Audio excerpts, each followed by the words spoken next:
Good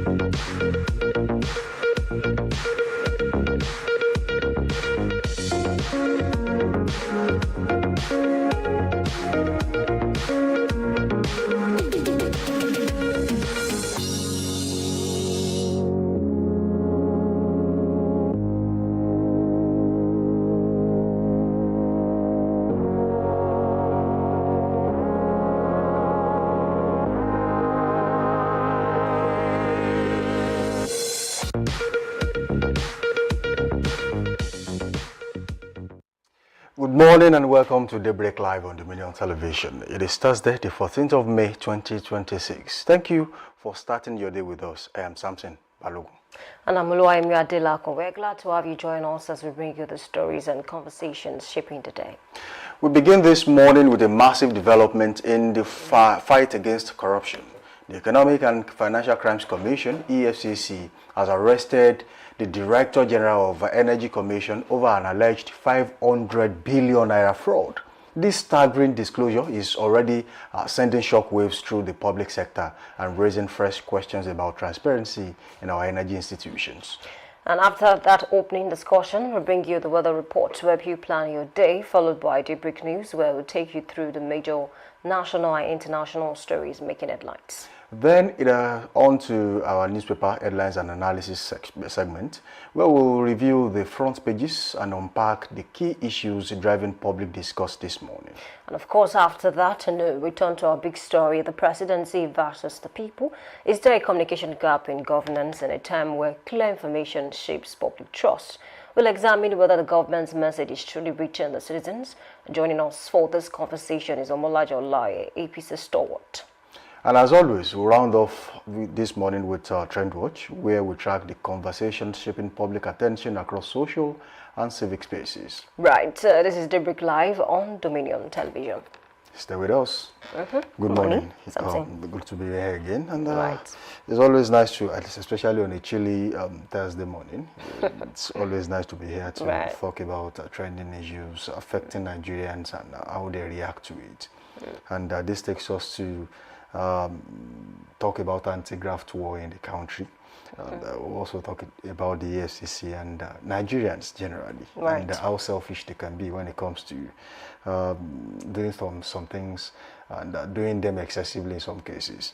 And just yesterday news broke that the chairman of the Energy Commission has been arrested over what is said to be 500 billion naira scam. And that's a lot of money anyway. If you look at some of these publicly listed companies in Nigeria, some of them are not even worth more than that. And someone somewhere somehow decided to pack all of that, put it in his own private pocket. And of course, it is still being investigated, but at least the money has been traced somehow to his end. And he has a lot to say to the FCC at this time. So the question is, as Nigerians, what comes to our minds when we get the opportunity to serve, when we find ourselves in public offices, and what do we even think of fellow Nigerians when they hear of this, serious allegations, monies flying around? We have seen situations where snakes swallowed money, monkeys cut away with monies in Nigeria, an empty building with a lot of money found in it. A former Inspector General of Police in Nigeria, saddled with responsibilities of taking care of police officers. His house was searched, and a lot of monies were found in his apartment. So the question now is, what comes to the mind of an average Nigerian given an opportunity to serve the people? Really, and I think it's a good question, because when the story actually broke yesterday, I think he was even arrested yesterday in Abuja, and then this man was appointed by this current administration president in 2023, and so Nigerians are asking, why is it that he was arrested? And the funny thing is, EFCC is yet to actually speak on the matter. Do a member of the EFCC actually, made that exactly made a disclosure to some members of the the press and things like that?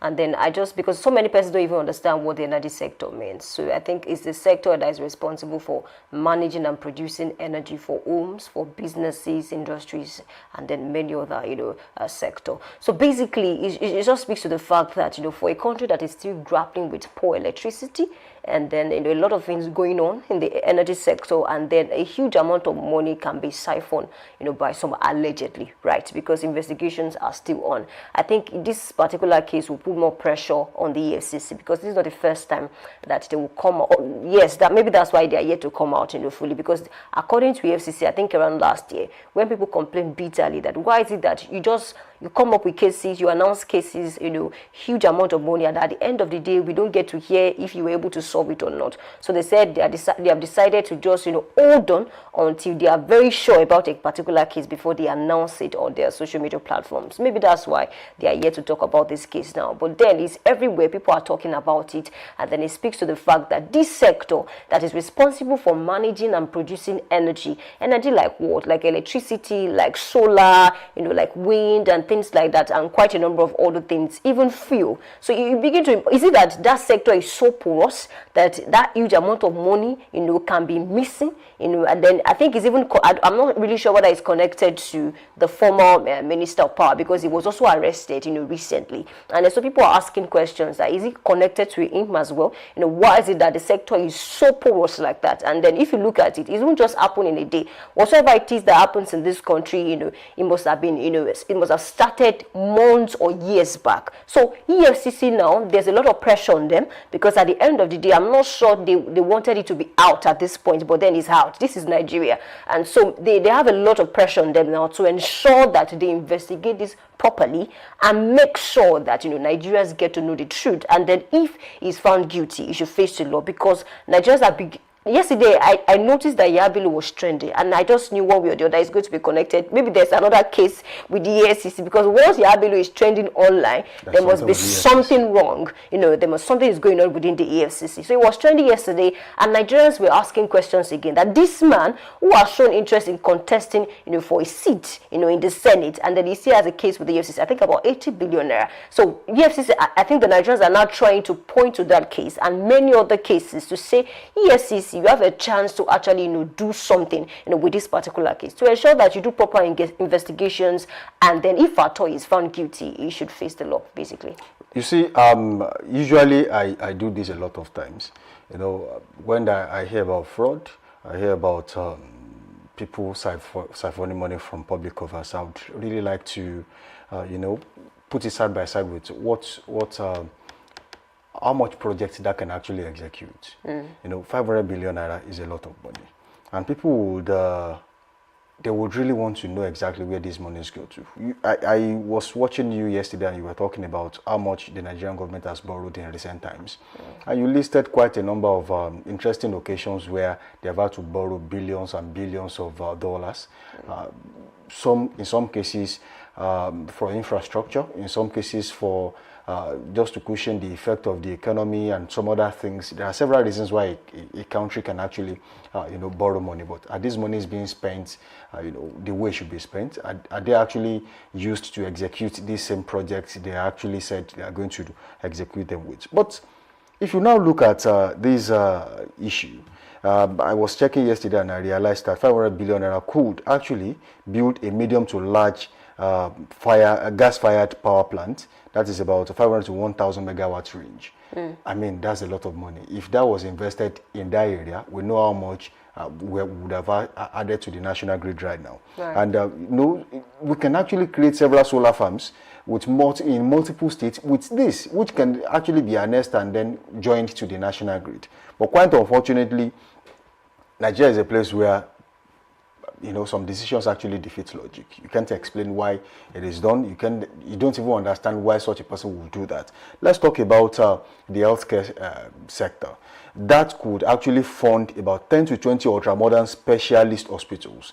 Okay, hundreds of primary healthcare centers, medical equipment upgrades nationwide. A world-class teaching hospital in Nigeria may cost around 30 billion naira to 80 billion naira, depending on the scale. Now, let's now say, everything is now expensive. Okay, let's assume that should, instead of 10 to 20, let's say it will build 5. Select 5 different states and build, modern day infrastructure, we would know that these monies are being invested. Nigerians will ask questions only when they realize, oh, we are making so much money from oil and some other foreign exports. We are making money from borrowed monies or sometimes oil windfall. But then if you say we have made so much money, where exactly are you putting these monies? So also we ask questions about expensive governance system we run in Nigeria. Okay, you have told Nigerians to go and relax. You have told them, development comes with pain. Yes, we understand. Even as individuals, if you want to make some changes, sometimes you have to shrink to truly expand. But quite unfortunately in Nigeria, you realize the fact that some people will tell you, this is how you have to do it. But they are not leading by example. Till tomorrow, you still see aides to governors riding in maybe 4, 5, 6, 7 cars at the same time. For example, if you check in Oyo State too, when the deputy governor is going home, especially in the evening, you see how many cars follows the deputy. I'm not saying... Recently, I read an headline where they said a huge amount of money was used to purchase a car for a deputy governor. Yes, that's what we do in Nigeria. You see, the problem now is where... the pocket leaks in Nigeria, there are quite a number of interesting areas where you would want to look at, especially how much money we spend on logistics for public office holders. There's a lot of money. If the deputy governor, for example, in Oyo State, even the governor himself, if he was paying for this fuel by himself and not from the government coffers, would he have expended so much on logistics? It's a big question that some of them will have to answer. I'm not being particular about Oyo State alone. Let's talk about other states too. When the governor is moving, about 30, 40 cars follows the governor. I mean, who are the people in these vehicles? I mean, where exactly are you going? And to what end do we continue to expend so much money on logistics alone? How much more of, some other frivolous spendings that really does not make sense, defeats logic, meetings that, at the end of the day, what has it added to the Oyo State economy? At the end of the day, what has it added to the Ogun State economy? What has it done to the Imo State economy? Or maybe, let's just go national. What has it added to the Nigerian economy as a whole? There are some programs that defeat logic that... there was a time I was talking to someone about the conditional cash transfer. How do you take conditional cash transfer to an area like Oluyole in Ibadan? When you can go to Bere, you can go to Oje, you can go to Idiarere. These are places where you find the people who actually need these funds. But unfortunately, you realize the fact that some people would have manipulated the whole stuff. And that also speaks to Nigerian leaders who put people in some positions and they fail to look back. They don't even know how well they are faring there, what they are doing. And then when the backlash comes, of course, there will be a fair share of what the people are saying because you have not really monitored these people. Now, some Nigerians are just evil, naturally. And again, let me talk about housing. Okay, about 10,000 to 25,000 affordable housing units, depending on design and location, can be built with 500 billion, which has been said to be stolen. And if you want to talk about water infrastructure, something that is really lacking in Nigeria, in some places they would say, oh, there is adequate water supply in the city center, but in the rural areas, government really needs to work on it. But even in Nigeria, in the city centers across the country, there is no water supply. People have now turned to their own governments, drilling boreholes here and there. But when the effect of the boreholes we are drilling from house to house, when it comes, it will not be just about the government alone. It will be a natural disaster for everyone to now bear. But nobody is thinking about that now because you are now taking revenue from people who drill boreholes. You think we are doing the right thing? Of course, we are not doing the right thing. Even the government have now failed to revamp the water sector. What they now do is to drill, especially some politicians who are running for office, or maybe when they are there, they want to empower the people of their constituency. They drill borehole, put one generator, and then they think they have done something for the people. Why not sponsor bills that revamps the water industry, that make sure that at every household, even if they have to pay, there has to be a tap that runs. Okay, but unfortunately, we do not think in that direction, and that is how Nigeria will always be where we are.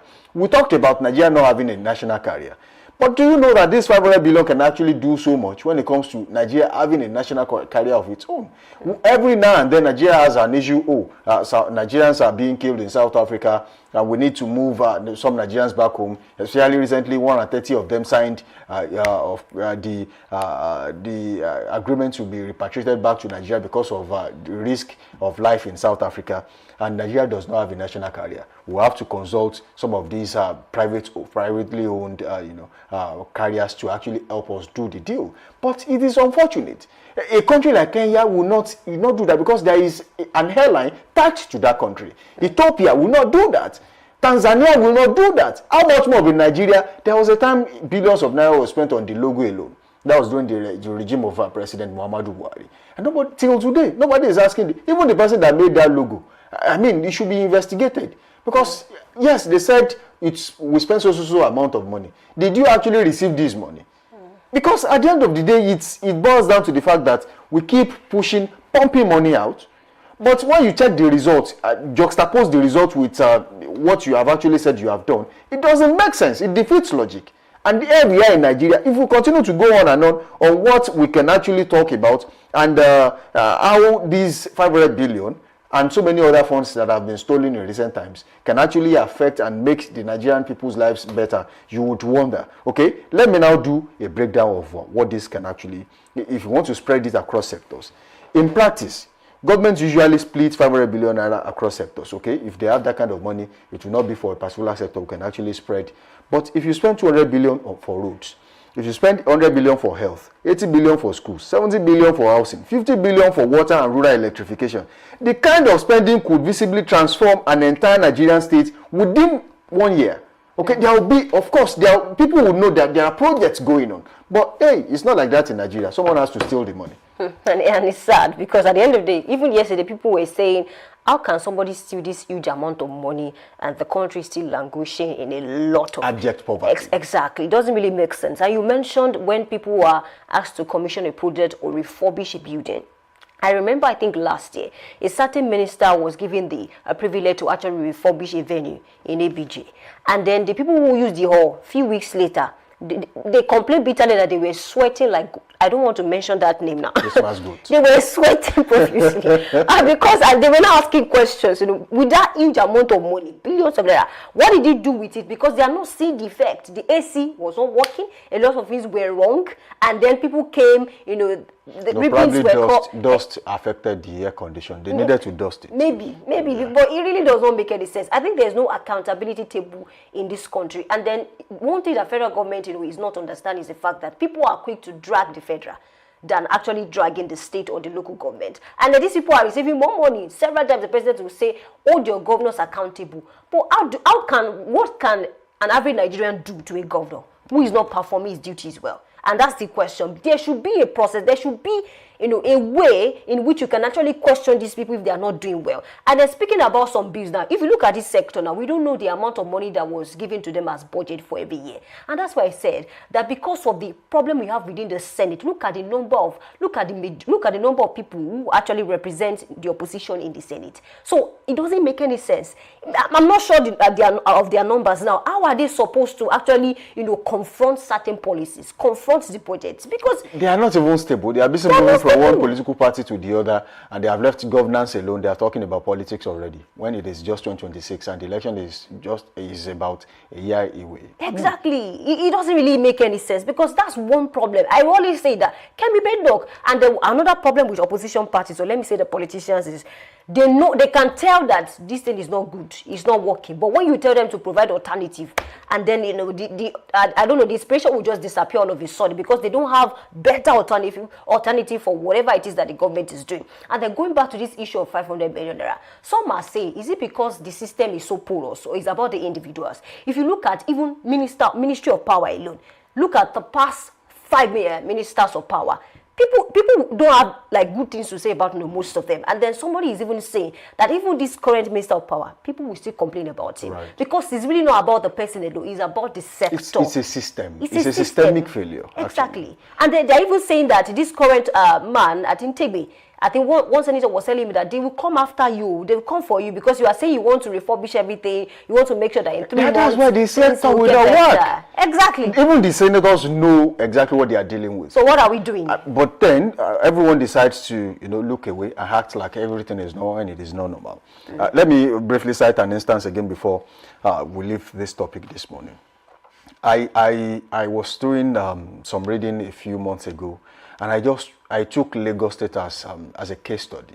Okay, this is not to say I'm trying to praise any administration, trying to praise an individual, but one thing I have noticed is that there's a template that works in Lagos, regardless of who comes on board. And we have seen people who were kicked out of office, they were not allowed second time in office because probably there was a template you had to follow and you feel like, let me do something different. Look at the light rail in Lagos, which has effectively, to an extent, put an end to traffic gridlock in some places in Lagos. And now, if 500 billion enters an economy of a state, okay, let's say Oyo State, for example, it could fund a light rail system for a medium-sized city. And Oyo State is very big, but at least let's carve out maybe 2 local governments or 3 local governments and then put light rail there and see, for a test run, let's see if we can actually continue with that, okay? That will be about 50 to 100 kilometers of standard gauge rail depending on terrain and stations, okay? Urban metro infrastructure phases can also, come with this. And in context, modern rail construction in Nigeria can cost between 5 billion to 15 billion per kilometer depending on complexity. Now, someone stole 500 billion naira. You can now imagine how much that would affect a community if the transport sector is turned around. Okay, let's do a light rail that cuts across Okeogun, down to Ibarapa, and then to Ibadan, a certain part of Ibadan. Terminates there, so probably somewhere in Edo. And then the people who are bringing, of course, coming from Okeogun, people can live in Shaki and then come to Ibadan to work and go back in the evening. But nobody is thinking in that direction because sometimes I wonder if these people travel at all. And then if they travel, if they actually see anything other than Mary when they travel. Because at the end of the day, you go to these places. Some of them, they don't even have security aids when they get to America or the UK. They buy their own train tickets. And they get into trains and see, they can see clearly. It's not like there's no sycophant around them. Nobody precincts around them. So you see for yourself what is done in France, what is done in Belgium, what is done in the UK, or maybe in the US. But unfortunately, they will come back to Nigeria and act like, they have not seen anything. It's a deliberate attempt to decimate Nigeria as a country, because if Nigeria grows, some of these people will outlive their usefulness and Nigerians will become wiser. And that is why they weaponize poverty and make sure that no Nigerian thinks the right direction. And when the election comes, they want you to feel that the 5,000 they are giving you is equivalent to maybe 5 million naira. And you rush to take it from them. After you have cooked soup or maybe one fish and pepper over 1,000 naira, by the end of the evening, there is nothing left, and then you wait for another 4 years, suffer for another 4 years. To get 10,000. To get 10,000 naira. There will be an upgrade. They started from 1,000 to 5,000, and then the last election, some said they did 10K. But some elections done after that, off-cycle elections, some said they did 20, 30,000. Now imagine, ask yourself as a voter in Nigeria, okay? It's quite simple to do this analysis. Ask yourself, someone gave me 30,000 naira to buy my vote. If I did not sell it to him and I vote for the right person, okay, how important will my vote be? Because if it is not important, if it does not count, nobody would want to buy it from you. Right. So if you are thinking your vote does not count in Nigeria, you are joking. Of course, you are not doing yourself any good. Go and cast your vote. Vote for the best of all candidates, because at the end of the day, most Nigerians don't even do research. They would rather ask for people's opinion. Who should we now vote for now? And you have not done your own research. What is good for you might not be good for me as a person. So you must be sure that you are voting for the right person, because when they come back in the next 4 years, you have no choice than to vote the best of the devil on the ballot. And that, for me, does not work, does not put Nigeria anywhere near the development we are thinking about. Exactly. And then there's also the category of people who don't even have voters card. Some they know Jonathan said it to them when they went to me. People are coming to me. All of you. I'm sure about 50% of you don't have voters card. Don't have voters card. So if you now push me to go and contest, who will vote? Who is going to vote? And then these people, they are so vocal online. You will see them, they tweet, they drag people, and then they belong to you find them across all political parties, basically. It's not just about one political party. And so I think another issue is the fact that there are some people, just like you mentioned, they have no idea who to vote for. If you look at the elderly ones, most of them, they just want to perform some will call their children and ask them, okay, who should I vote for? And then if it doesn't sit well with them, they'll say, okay, Motibwe, I will still vote for whoever I want to vote for. So it's another problem. And then I tell people, if you don't perform your own civic duty, how do you question whosoever it is, that is in power in the next 1 year, in the next 2 months, in the next 3 years? Because at the end of the day, you have no right to question these people. And then just to conclude on this matter, I also think we need to look at the ritual of appointing people into offices, because according to the 1999 Constitution as amended, the president has the right to appoint certain people into certain positions. Till date, till this morning, some people are still calling for the sack of Amopito, with the INEC chairman, especially with some of his tweets, many years back. People think he's partisan, and then even though some members of the APC have tried to defend him so many times, people are saying he should go. They're saying he should leave. And then away from that, look at this man. I mentioned that he was appointed by the president in 2023. So I think we've seen several appointments, that have yielded positive results, in this country. Actually, even with this administration, though they are very few, but I think we also should look at, that ritual of appointing people into certain offices. I know it's okay to learn on the job sometimes, but there are some very, sensitive positions that it takes a lot of expertise to actually excel in that position. I just mentioned even this EFCC that we are talking about, a lot of them, EFCC chairman, in the past, people only say is it that when they are out of the office, they are picking them up? There are some appointments you don't take in Nigeria because they are going to spoil your white. Okay, there are some appointments that you don't take in and you might not find the right type. You might not find the right thing to use to clear yourself. You see, someone said something recently and it was like, even if, of course, it's an assertion that has been made a long time ago by former President Olusegun Obasanjo, who said, even if you bring Jesus, I mean, some people would say it's blasphemous anyway, but he said, even if you bring Jesus from Rome to rule in Nigeria, there are some people who will be hell-bent on making sure that it fails. Now, one of the things you should be looking at is that there are Nigerians who would rather sabotage effort of leaders to make sure that Nigeria does not move as a country. That is where they feed. Yorubas will call them Arije Madaru. If the energy sector fails, people who import generator, they make a lot of money.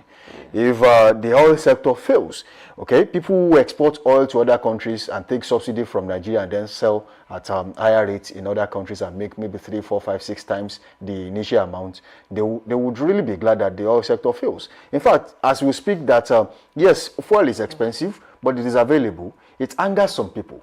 Okay, they are not really glad that Dangote brought a refinery. Yes, they are not glad that Dangote brought a refinery to Nigeria, and that was why there was a lot of back and forth when the refinery was about to start operation. Yes, he mentioned if Dangote can come out and tell you there's a cabal, okay, you should know that there is a lot going on in Nigeria. Dangote that has a conglomerate of businesses in Nigeria comes out to say he has influence. In fact, he controls economies outside Nigeria because of his business interest in those countries, and then comes out to say, oh, in Nigeria there's a cabal that will rather frustrate my efforts than support me. You should know that Nigeria is in a very deep mess. So how do we get out of this? I'm not sure there is a change coming soon unless we begin to choose the right set of people.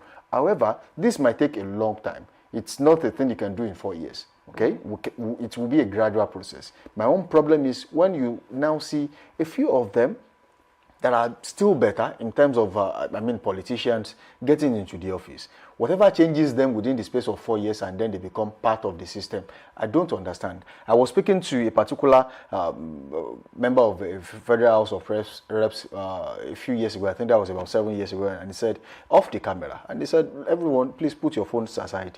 You see, you think we don't want to do well? But the problem is when you get there, you are either rendered, useless on the floor of the house. You won't say a thing because they know that you are blocking the space. So they would rather make sure that your political party does not give you a return ticket back to the house. They would rather make sure that you are rendered very useless in your state, that nobody listens to you, nobody even cares what you want to say. And by the time you return for the ticket in the next 4 years, you are not coming back. Because they know that you are coming to disrupt business. It's business as usual everywhere when it comes to politicking and governance in the country. People do their things like they used to do it. There's never going to be a change when we continue to recycle the same set of leaders and think we want to make a change. So until we decide to say, look, let's do a form of electoral revolution, okay? It's not like so anybody is coming out with weapons, but we are coming out to cast our votes. Your biggest weapon in life is the fact that you have every right to vote as a Nigerian.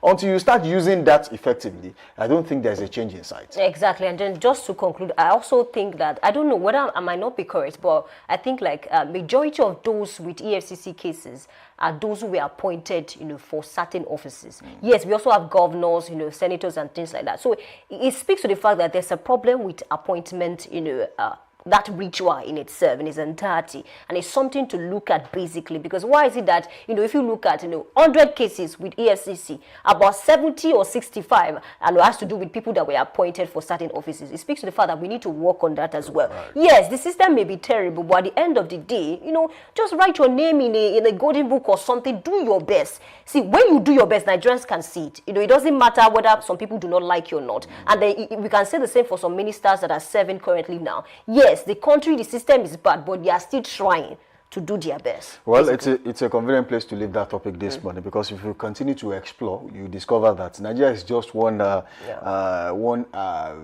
big textbook that you might not be able to finish in a day. They explain to you and you understand. They're from another continent. Okay, of course, let's take weather report on the show this morning, and let's help you plan your day. And we'll be starting with the ancient metropolitan city of hospitality, Ibadan. So what does the weather look like in Ibadan? Right now, it is around 31 degrees Celsius in Ibadan. And it is cloudy, but later in the morning it will drop slightly to 30 degrees Celsius. It will remain cloudy with humidity at 4%. There will also be a promise of scattered thunderstorms in the afternoon, but the weather will not be too far off at 32 degrees Celsius, and humidity will be at 38%. It will be mostly cloudy in the evening and overnight, with 26 degrees Celsius and 25 degrees Celsius respectively, and humidity will also hover between 16% and 12% in Ibadan today. And from Ibadan, let's cross to Lagos. This morning, weather in Lagos feels like 34 degrees Celsius. And later in the morning is expected to be around 30 degrees Celsius, mostly cloudy around 21%. And in the afternoon, we have 31 degrees Celsius, scattered thunderstorms around 45%. I'm not sure Lagos can escape rainfall today. And in the evening, it drops to 28 degrees Celsius, mostly cloudy around 8%. And overnight, it drops to 27 degrees Celsius, mostly cloudy around 14%. And that's what we have for Lagos this morning. All right, moving away from Lagos, we go straight to the FCT, and that is Abuja this morning. As we speak, in Abuja, it is currently cloudy with weather at 29 degrees Celsius. Just like in Ibadan, there will be a slight increase to 30 degrees Celsius later in the morning. It will be partly cloudy with humidity at 2%. It will be mostly cloudy in the afternoon, not too far off. It will be at 33 degrees Celsius. Humidity climbs to 24%. And overnight, in the evening, it will be partly cloudy as weather drops to 27 degrees Celsius, drops by 6 degrees Celsius to 27 degrees Celsius, and humidity will be at 1%. It will be mostly cloudy overnight, as there will be a slight drop to 25 degrees Celsius and humidity at 4% in the FCT today. And from there, let's cross to Maiduguri, Borno State. Weather feels like 30 degrees Celsius this morning. And later in the morning is expected to be around 37 degrees Celsius, sunny around 0%. In the afternoon, we have 42 degrees. In the afternoon, we have 42 degrees Celsius and sunny around 0%. And in the evening, it drops to 32 degrees Celsius, clear around 0%. And overnight, it drops to 27 degrees Celsius, partly cloudy, around 0%. And that's what we have for Borno, Maiduguri this morning. All right, away from there, let's take this one from Port Harcourt in Rivers State this morning.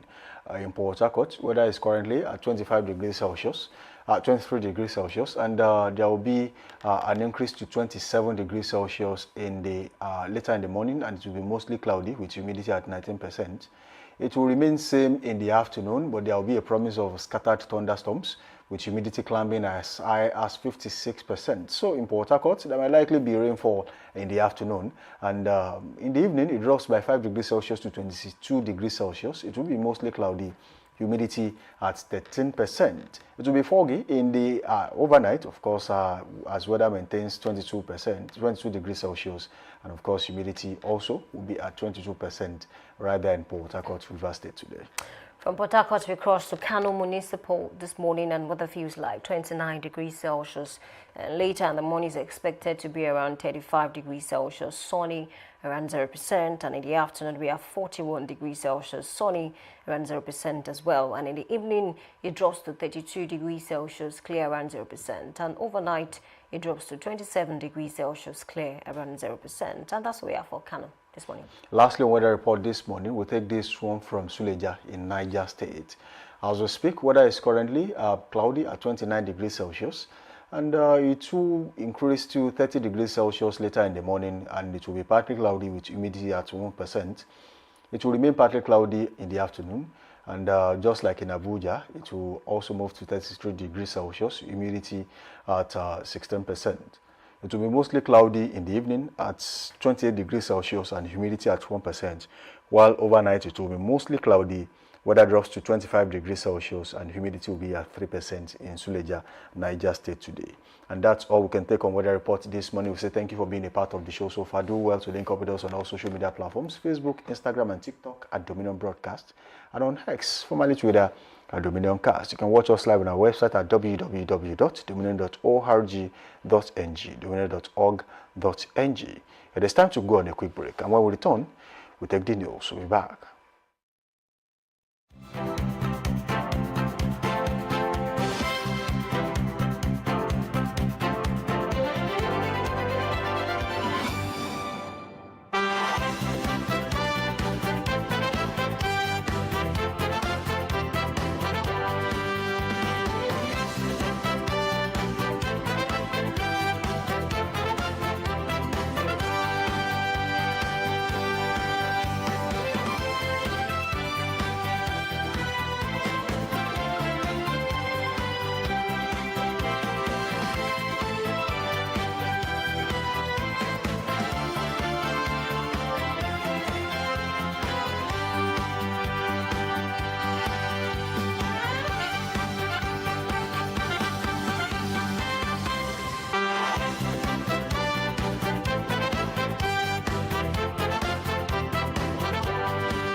Hello and welcome. This is Daybreak News on Dominion Television Ibadan. I'm Oluwayemi Adelako. President Bola Tinubu has arrived in Kigali, Rwanda, to participate in the Africa CEO Forum 2026.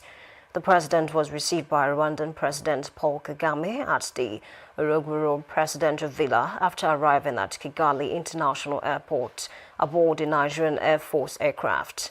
Tinubu was welcomed by senior Rwandan officials, inspected a guard of honor, and later held bilateral talks with Kagame. The two leaders also met formally alongside officials from both countries. The federal government has inaugurated the Siemens Energy Education and Development Training Facility in Abeokuta to strengthen manpower in Nigeria's power sector.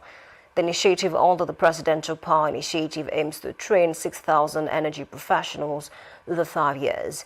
A director in the Ministry of Power, Samaila Nasiru, says the program will support efforts to modernize Nigeria's electricity infrastructure through technical capacity building.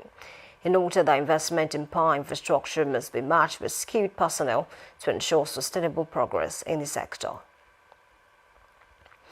World Bank supports the National Universities Commission has signed an additional $65 million performance contract with participating universities under the World Bank-supported ESPESI project. The initiative is aimed at strengthening procurement, environmental, and social governance standards across Nigeria. Speaking at a signing ceremony in Abuja, NUC Executive Secretary Professor Abdullahi Ribadu said the project would help address shortages of skilled professionals in procurement and environmental standards. Ribadu added that the project has also expanded academic programs, digital learning infrastructure, and international partnerships since its launch in 2021. The Federal High Court in Abuja sentenced former Minister of Power Salim Mamman to 75 years imprisonment over a 33.8 billion naira money laundering and fraud case. Justice James Omotosho convicted Mamman on all 12 counts filed against him by the Economic and Financial Crimes Commission, ruling that the prosecution proved its case beyond a reasonable doubt. The court ordered that the prison terms run consecutively, with the former minister receiving 7 years imprisonment on multiple counts without the option of a fine. Mamman was sentenced in absentia. Oyo State Governor Seyi Makinde has said his administration has put in place institutional structures to ensure tourism development continues beyond political transitions, speaking at the 2026 International Tourism Summit in Ibadan. Makinde stressed that sustainable development depends on systems, not individuals. Former Oyo State Governor Kayode Fayemi also urged continuity in tourism planning, warning that poorly institutionalized projects risk abandonment. Oyo State Commissioner for Culture and Tourism, Wasiu Olatunbosun, said the state is adopting a coordinated approach involving private investment and long-term planning. The summit focused on building sustainable tourism frameworks and featured cultural exhibitions. The Oyo State government has begun their 17 blocked waterways across Ibadan and other parts of the state to prevent flooding during the rainy season. Commissioner for Environment and Natural Resources Ademola Derito said the exercise follows flood warnings issued by the Nigerian Meteorological Agency. He explained that some drainage channels under the Ibadan Urban Flood Management Project require urgent clearing due to waste dumping and construction-related silt.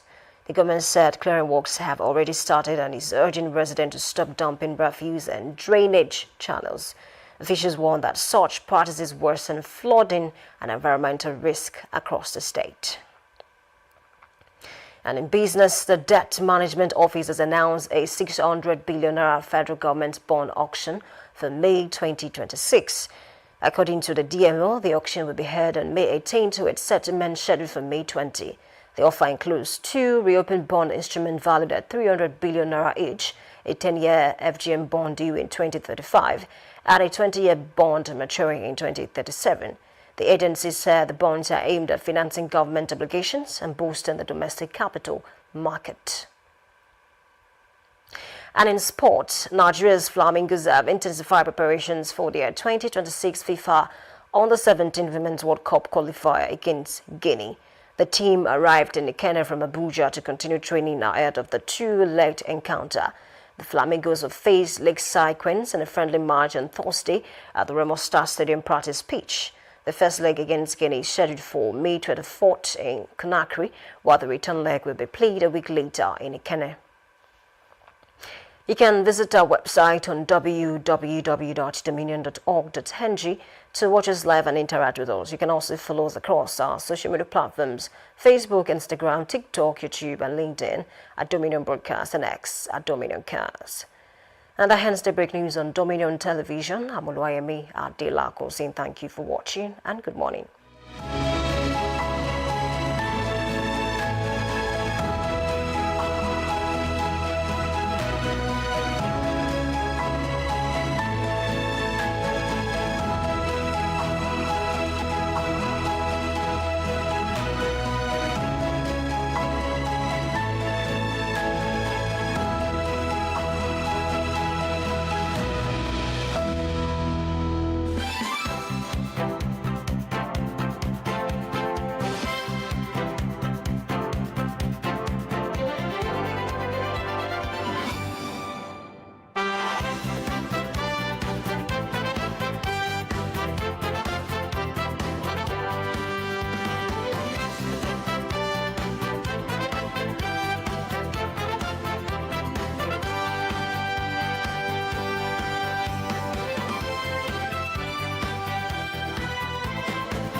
Thank you for staying with us. This is Newspaper Headlines and Analysis. I'm Oluwayemi Adelako. And this morning we start with Nigerian Tribune with the banner headline that says 33 billion naira fraud. Court jails ex-power minister for 75 years. And if you look at his current age and add 75 to it, I mean, you have the answer already. And that headline has its writers, Mamman sentence in absentia. George orders Interpol security agencies to arrest him anywhere.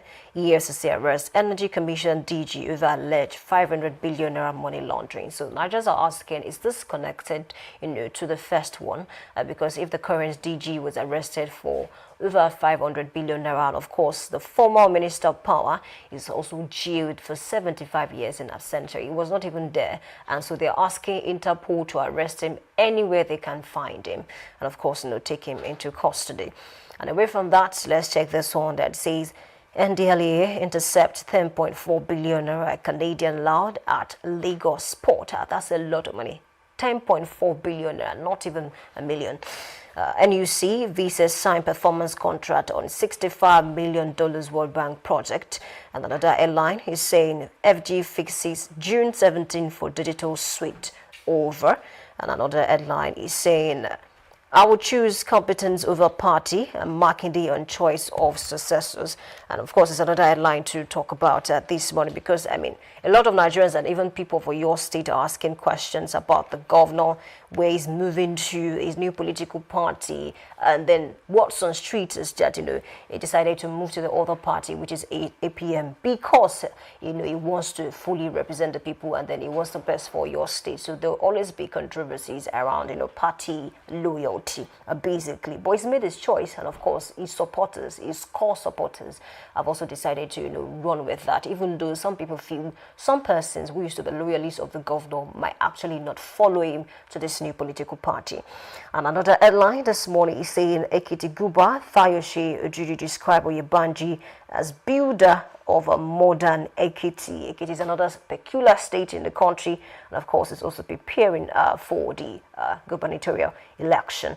And another headline this morning is saying sleeping timing irregularity could double risk of heart attack. That's coming from expert, and I think it's something we should look at. And this one is for all Nigerians, basically, that your sleeping timing irregularity can actually double risk of heartbeat. I mean, you can decide when you want to sleep, but you should ensure that you at least get up to 7 hours, sleep, because it will help your health. It will help you stay fit, and basically, it will help you, to keep fit. Right, and another headline this morning will be taken from another paper, which is This Day, and I have a headline that says EFCC arrests Energy Commission DG over 701 billion naira linked to Progressive Governors Forum.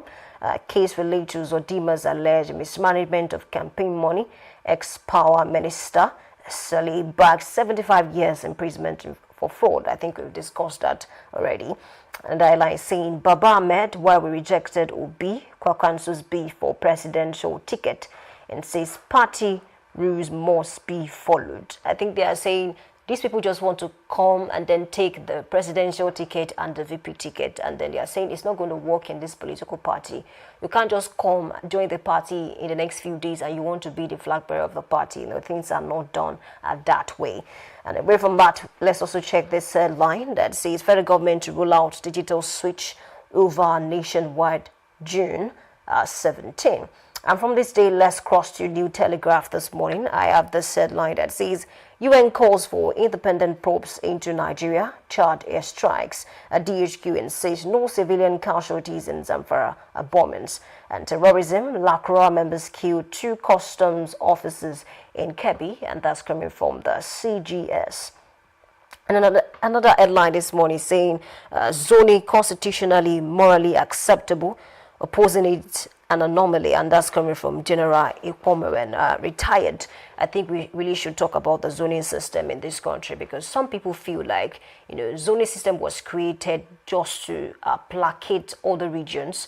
We have the north, we have the south, and of course, we have the east. And so people think, if a northern person decides to be president or is president, for this them, he should go to another region next time, even though they've also found a way to make sure that a particular region will also rule for 8 years. And that's what, the opposition parties are trying to, put an end to that. Whether you are from the south or from the north, if you've done 4 years, you can actually give room to another person to rule. And then if you remember that the current political party of Obi and of course Kwakwanso, which is NDC, they did their zoning system, recently, and then they zoned the presidential ticket to the south, for 2027, and then they zoned it to the north for 2031. That means Obi, if he wins the election, is going to rule for 4 years, and then it will go to the north, and then maybe Kwakwanso can then run, for another term under the NDC as a political party. And then they're also saying that it will be very important possible to kick out a southern president because he's only been there for close to 4 years, which is not even up to 4 years. And they keep making reference to the former president, Muhammadu Buhari, who ruled for 8 years. That's 2 terms. And they are saying that this current administration will also rule for 8 years. I mean, this is coming from the loyalists of the APC as a political party. Whether that will stand or it will change, whether there will be a tilt in the balance of power, come 2027, I think time will definitely tell.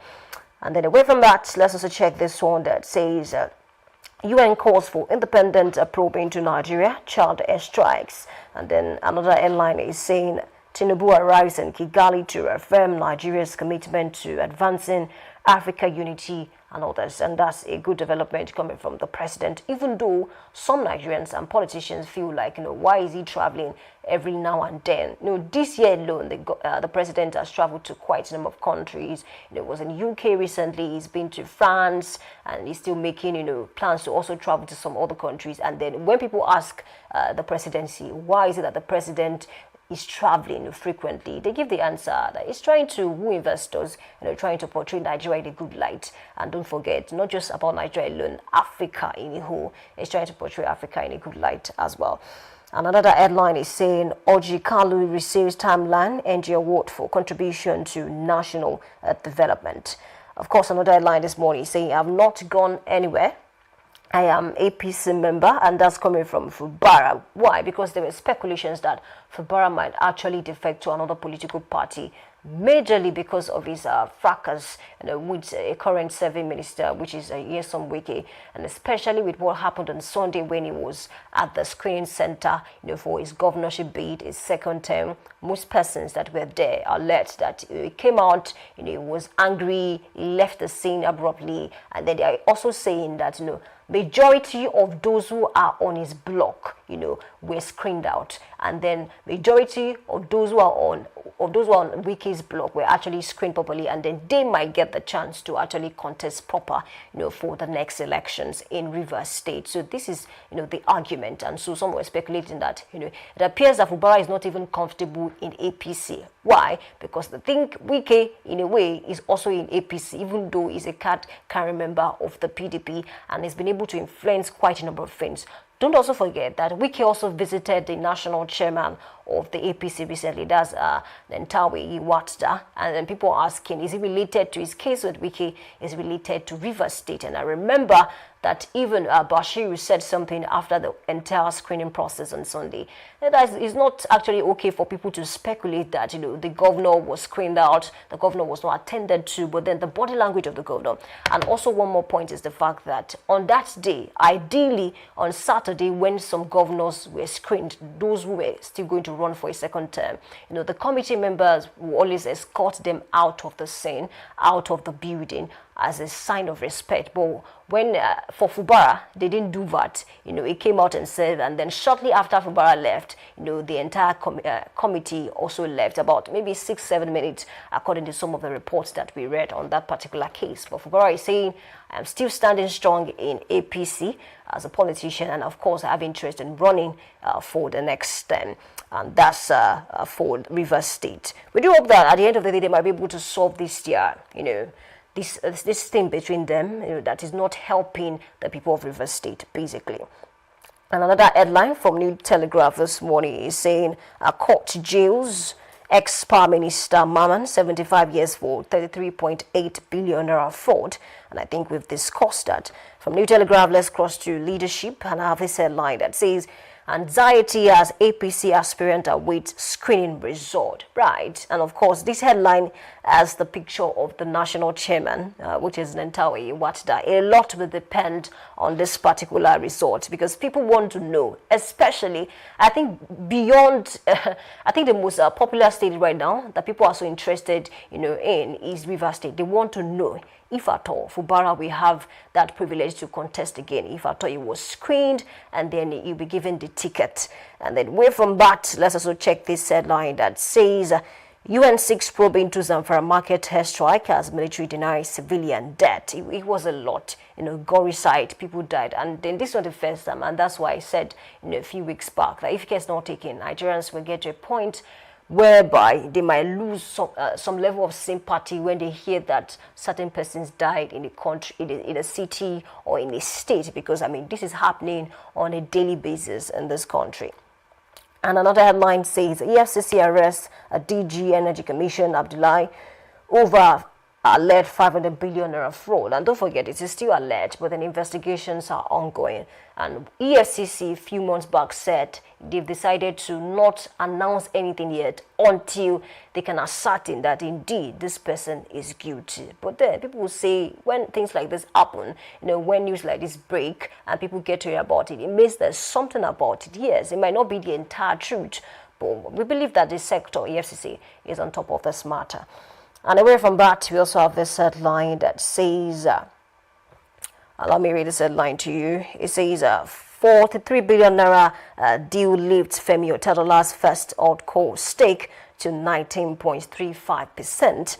Another headline is saying, Kano woman arrested for allegedly setting husband, co-wife, 2 children ablaze. I mean, this is a sad news because at the end of the day, about 4 or 5 persons had to lose their life because of this case. We have no idea on what really transpired, but then I really do not think it should get to the point of setting people ablaze alongside the co-wife and 2 children. And away from that, we also have this headline that says banditry will not negotiate from position of weakness, rather reaffirm. Okay, so they are saying they are going to negotiate, but it's not going to be from a point of weakness at all, but they will ensure that they get people who have been abducted out, to ensure that they are safe, and then they stay in a place that is also safe, basically.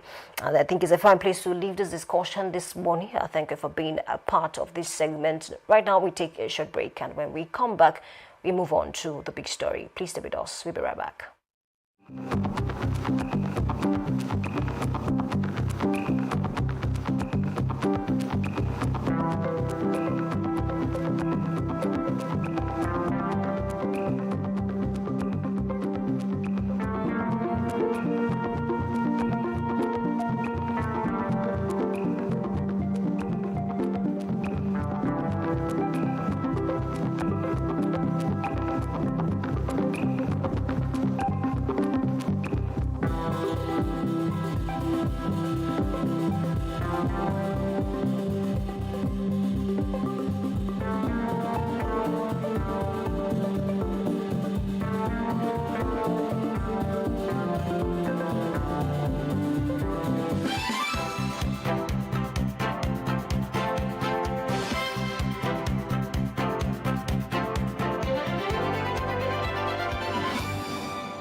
Need a professional space to bring your vision to life? Dominion Television Studios offers state-of-the-art facilities perfect for your next broadcast, commercial, corporate video, or live event.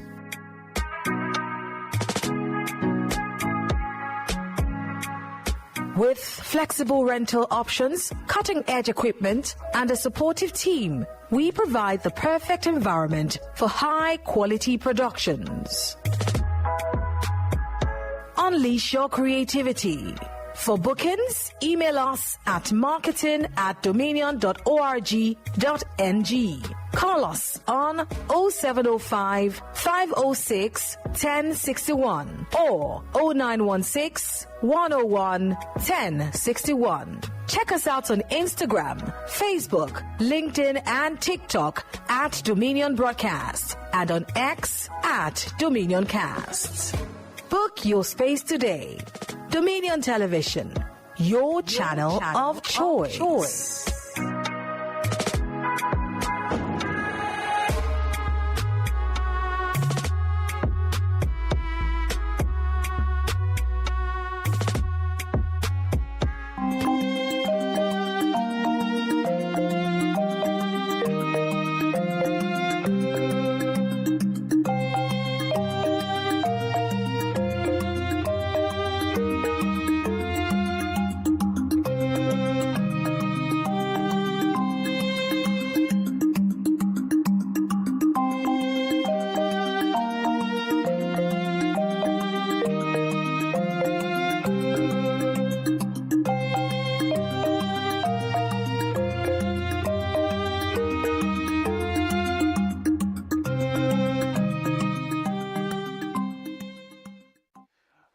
Good morning and welcome to The Big Story, your frontline platform for engaging conversations on the issues shaping Nigeria's political and democratic landscape. Today we examine a critical question at the center of the national discourse: the presidency versus the people. Is there a communication gap in governance? At a time when Nigerians are grappling with economic realities, policy reforms, and rising expectations from leadership, many citizens continue to question whether government's policies are being properly communicated and clearly understood. Is the presidency doing enough to carry Nigerians along on key national decisions? Or is there a widening disconnect between those in power and the everyday experiences of the people? From economic reforms to security concerns and public reaction to government policies, communication has become a major pillar of governance in modern democracy. And to help us unpack these issues, we are joined by Honorable Molaja Olawi, an APC stalwart and a political commentator. I say thank you for joining us on The Big Story this morning. So, very quickly, in every democracy, leadership is not only measured by policies and projects, but also by how effectively government communicates with the people. Across Nigeria today, there's a growing debate over whether citizens truly understand the intentions, challenges, and expectations surrounding many government decisions. While the presidency continues to defend ongoing reforms as necessary steps towards national recovery and growth, many Nigerians insist that they deserve clearer explanations, stronger engagement, and more visible impact in their daily lives. These have sparked wider conversations about trust in governance, public perception, and the role communication plays in nation building. Right. Are Nigerians being adequately informed about government policies? As the gap between leadership and the people widened, is misinformation fueling public frustration, or is government struggling to properly connect with citizens in this digital and highly reactive age? These are some of the questions shaping our discussion this morning as we examine the relationship between the presidency and the people of today's Nigeria. Thank you for being a part of the show. Honorable Molaja Olawi. Good to have you here. Pleasure to be here this morning. And for the viewer at home, I say, for you listening and watching us, I say thank you very much. There is a growing concern that most times there is a tendency that you speak, but you don't communicate. Now, let's now liken this to the federal government of Nigeria. Is there a growing, of course, there's a growing frustration amongst the people that they do not understand most of these policies. So, is the federal government of Nigeria communicating with the Nigerian people the way it should be? To my knowledge, I believe the Nigerian government are communicating with the people the way it should be and the way it's supposed to be. And we have seen a lot of platforms that we have seen government officials coming out to defend the policy of the government. And we have seen some, even certain elements who are experts in the field, who are not political, and they can be able to be telling us the very good part of the government, and that it is effective way of governance, despite the fact that there's going to be some hard things to do, which is so necessary. But the way the government officials are going to the different media stations to go and defend the government, and they have never at a point at any time refused to come and defend the action of the government, those kind of platform. I believe that's one of the way of communication. And again, we have seen a situation whereby the presidents have invited many governors who are those that are primarily supposed to be much closer to the people than the local government. And they have been giving them much incentives to be able to give to the people. We are talking about a lot of social intervention program that this government has done. And you know that when you are talking about the social intervention, there is a lot of food that has been given out to the people, and there's sometimes the money that were given to workers is to be a kind of subvention to the people, so they can be able to augment their lives so well. And apart from that, we have seen a lot of projects of the federal government being hijacked by national assemblies who are given to the people. We are talking about lighting. We are talking about, drilling of boreholes that have been done in so many communities. I think that is the best way to be able to communicate with the people, and there is no better way. And for so many times, the presidency has always been begging the governors that they must make sure that the dividend of democracy and the fact that they have reduced, they have removed the subsidy with the among us of amount of money that's being given to them, they must be able to make the people to feel the impact. And mind you, you are talking about the local government autonomy, in which it is the only federal government that are fighting the state to be able to give all these local government room to be able to breathe. Instead of, because with them, people at the down are going to feel much impact. Okay, do you think the Tinubu administration has done enough to explain to Nigerians why some tough decisions were made, especially with these harsh economic realities in Nigeria? It is for Tinubu to do that. It is for a lot of people who are experts in Has it been done? Has Tinubu administration explained to the people enough? This is what we are talking about. When he came to the office for the first time, he said it has been removed. It is nothing because the package of oil subsidy wasn't in the budget that was presented. And budget is law that need to be adhered to. Any government that refuses to adhere to its budget has committed a lot of atrocity.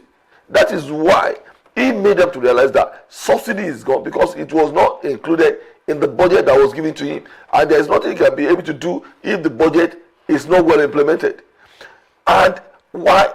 When this was done, the governors were called. What a lot of them are doing in their state to be able to be telling their people.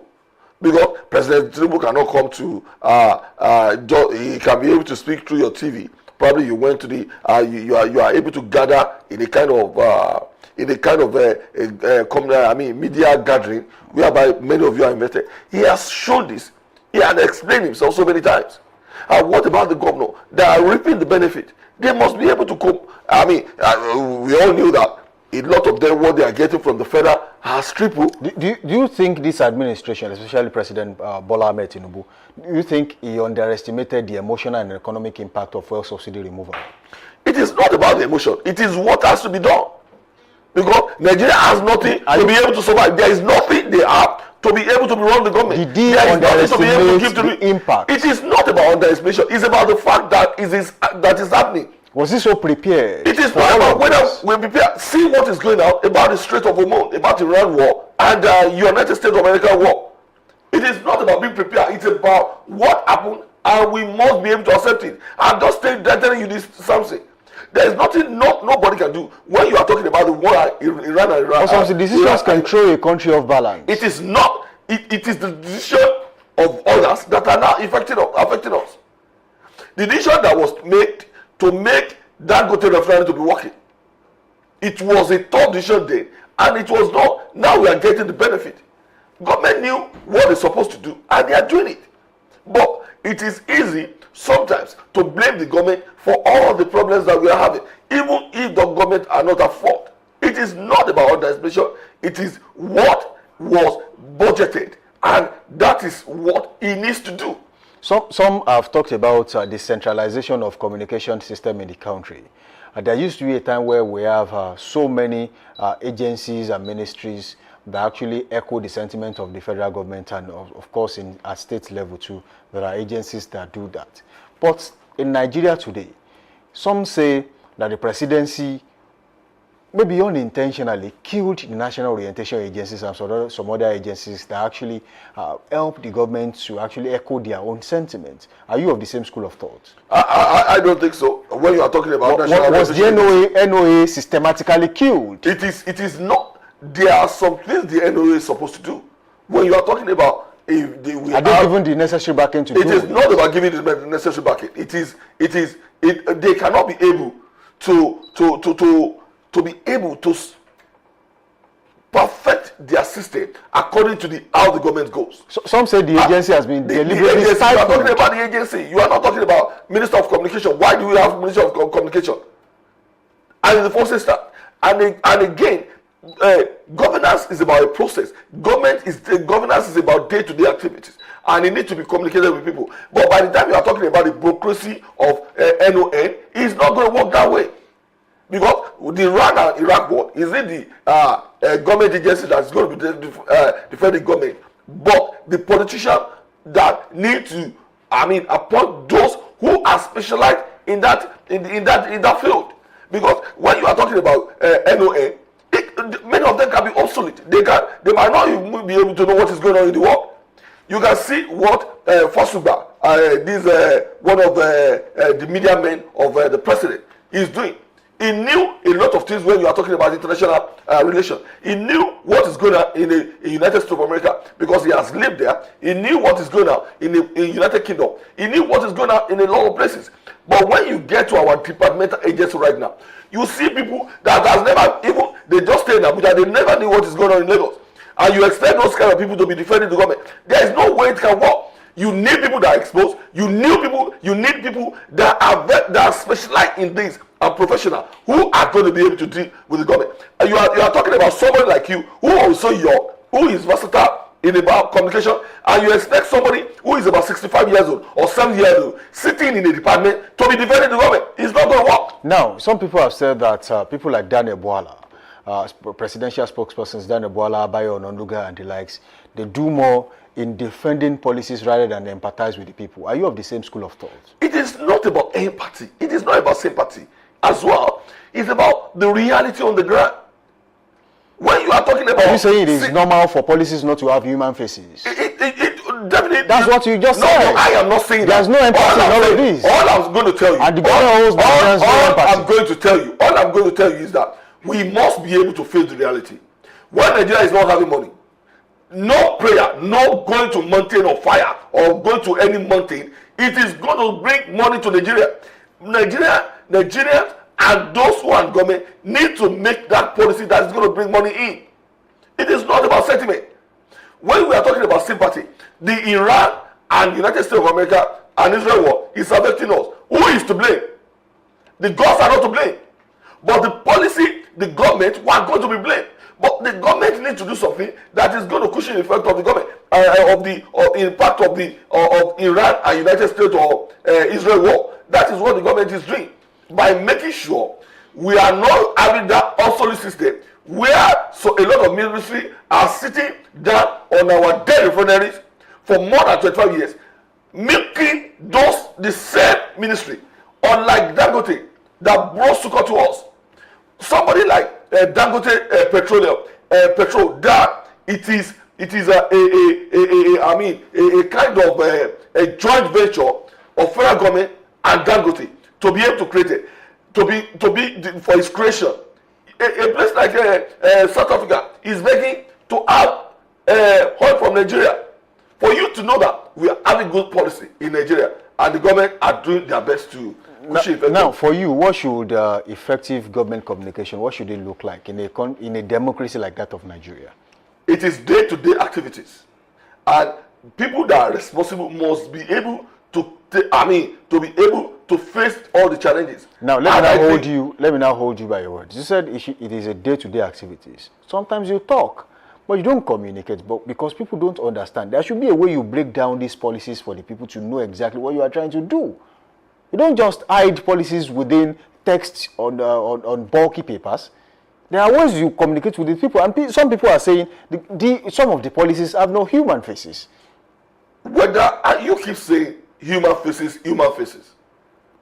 there is nothing you are going to do in this world that is going to be easy for you. With the kind of job you do, if you are not doing well, they are going to sack you in this TV station. That is why you have to be abreast with what is going on every day. It was because you are not obsolete. You know what you are doing. It is when you go out to work, you are not going to find it easy to work out there. You are not going to find it to make money. And when you are not talking about human faces or human faces, we are talking about the economy that was bad, that was dead, to be resurrected. It is going to take a lot of hard work, and it's going to take a very hard reform to be able to do it. See what is going on in the United Kingdom, whereby the Labour is losing a lot of seats. Do you think it's cheap? There are some reform it needs to do that he has not done. So we must be able to face fact.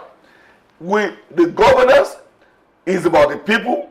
The policies are made for the people, and it is the riches are now crying.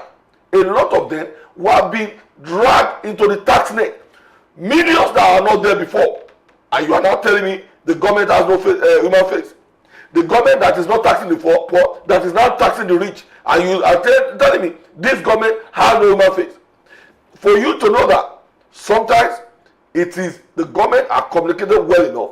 Probably it is you, media house, that are dragging them to be slaughtered by the people. I don't know, but you must be able to tell the fact. Let me now correct a narrative. I don't think a media house would deliberately want to drag a government just because an headline is to be made. If the government is doing enough, why not contract these media houses to preach your policies to the people, if you truly want to communicate with the people? And now that takes us to the era of social media. In an era where social media is a place where so many people source for information. 60% of the population of Nigerians, as estimated at 200 to 250 million, they are on social media. They are youths.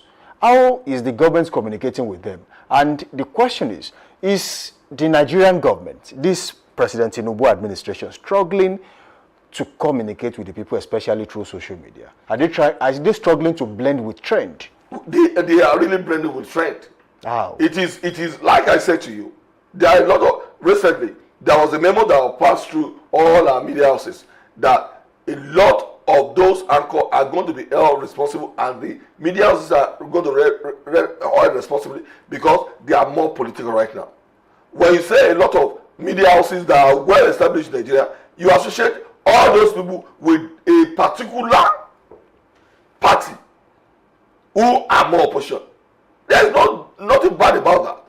We have seen the like of United States, whereby we have seen some media houses that are going to be back in the government, even if they are slaughtering their people.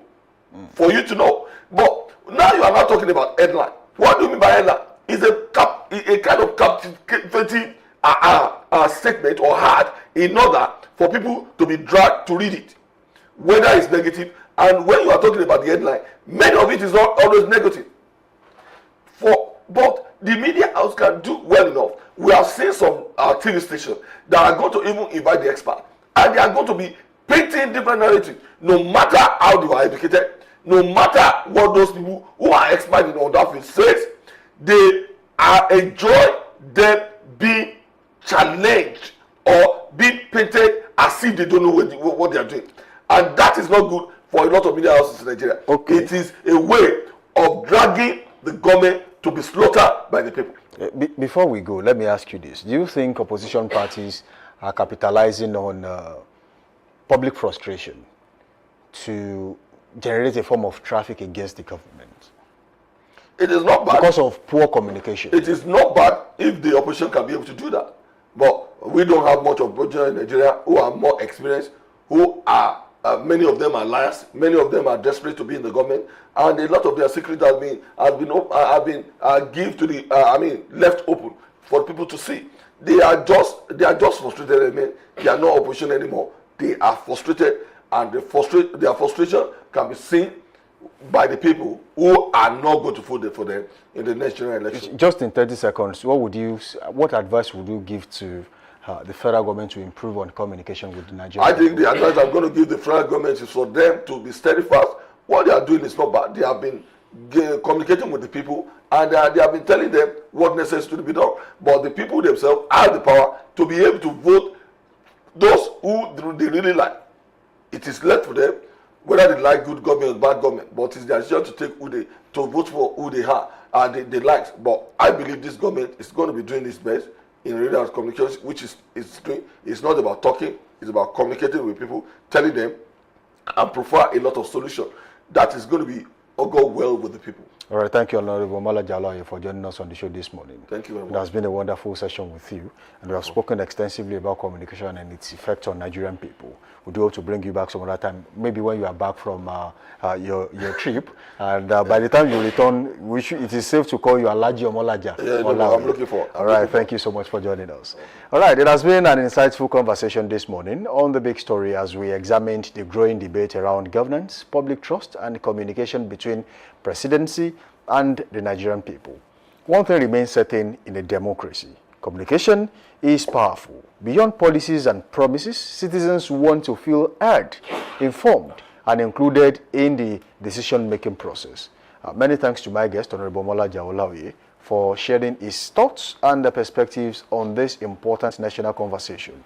And to our viewers out there, thank you for staying with us this morning. Keep the conversation going responsibly and continue engaging issues that shape our nation. I am Sam Sibalogo.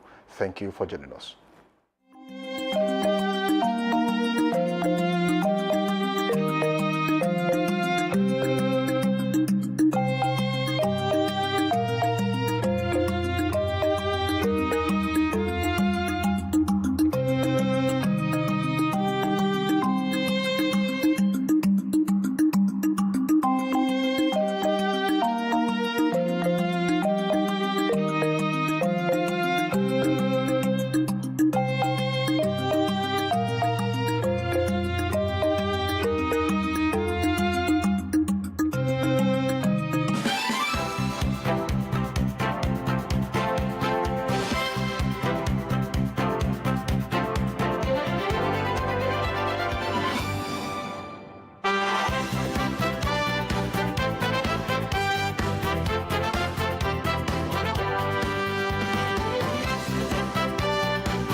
Welcome you back. Thank you for staying with us this morning on Daybreak Live. And of course, we've come to the end of today's edition.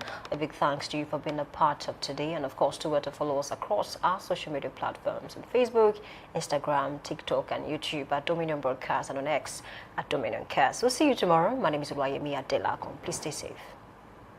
And I am Samson Balogun. Until tomorrow, 7 a.m. to 9 a.m. I say keep being good out there. Bye for now.